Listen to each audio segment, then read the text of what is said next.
नमस्कार बच्चों। आज मैं आपको कक्षा 10 की पाठ्य पुस्तक स्पर्श का पाठ 6 आत्मत्राण कविता पढ़ाने जा रही हूँ, जिनके कवि हैं रविंद्रनाथ ठाकुर। इनका जन्म 1861 में हुआ और मृत्यु 1941 में। ये प्रथम भारतीय व्यक्ति थे जिन्हें इनकी रचना गीतांजलि के लिए प्रथम नोबेल पुरस्कार दिया गया। इन्हें रविंद्रनाथ टैगोर के नाम से भी जाना जाता है।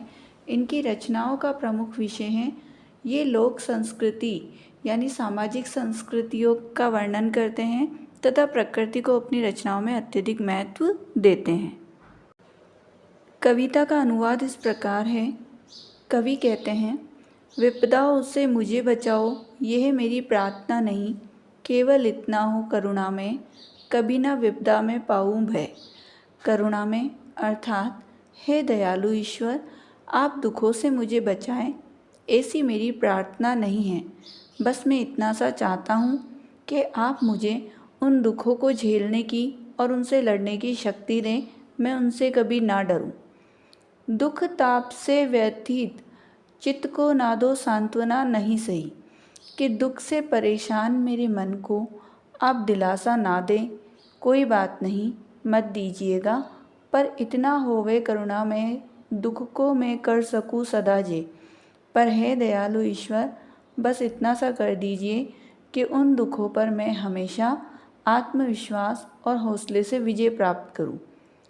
कोई कहीं सहायक ना मिले तो अपना बल पौरुष ना हिले, कि मुझे अपने जीवन में भले ही कोई सहायता करने वाला ना मिले, लेकिन मेरा पुरुषार्थ अर्थात मेरी हिम्मत कभी भी डगमगाए नहीं। हानि उठानी पड़े जगत में, लाभ वंचना रही तो भी मन में ना मानूं छे, कि भले ही मुझे संसार में रहते हुए हानि उठाने पड़े और लाभ के नाम पर मुझे धोखा प्राप्त हो, लेकिन फिर भी मैं अपने मन में कभी दुख ना लाऊं, कभी मेरे मन में किसी प्रकार की कोई कमी ना आए, कभी मेरी शक्ति का अंत ना हो। हे प्रभु, आप भले ही मुझे सहयोग ना दें, पर इन कठिनाइयों से लड़ने की हिम्मत अवश्य दे।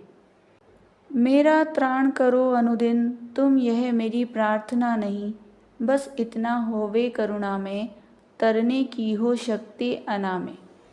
कवि कहते हैं कि हे ईश्वर, मेरी ये प्रार्थना नहीं है कि आप रोज़ाना प्रतिदिन मुझे अपने डर से छुटकारा दिलाएं या हमेशा मेरे साथ उपस्थित रहें। बस आप केवल मुझे स्वस्थ रखें, जिससे कि मैं अपनी शक्ति के सहारे इस संसार रूपी समुद्र को पार कर सकूं, अपने कष्टों से निकल सकूं।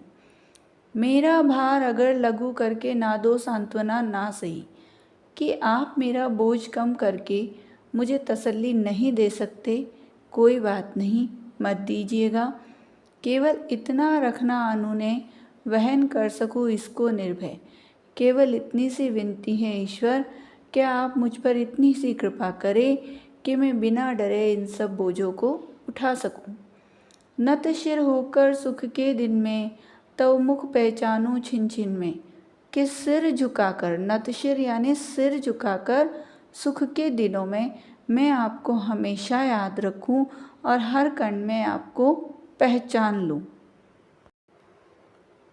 दुख रात्रि में करे वंचना मेरी, जिस दिन निखिल मही, कि दुख की रातें या मेरी रातें जिन दिनों में दुख से भरी हों, उस दिन भले ही संपूर्ण धरती मुझसे मुंह मोड़ ले या मुझे धोखा दे दे, उस दिन ऐसा हो करुणा में तुम पर करूँ नहीं कुछ संशय, कि हे दयालु, उस दिन बस ऐसा करना कि कभी भी मुझे आपके प्रति कोई शक या संदेह ना हो, आप पर मेरा अटूट विश्वास बना रहे।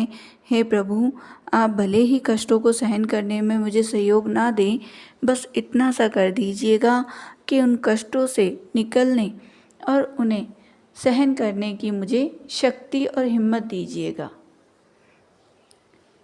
पाठ के प्रश्न उत्तर इस प्रकार हैं।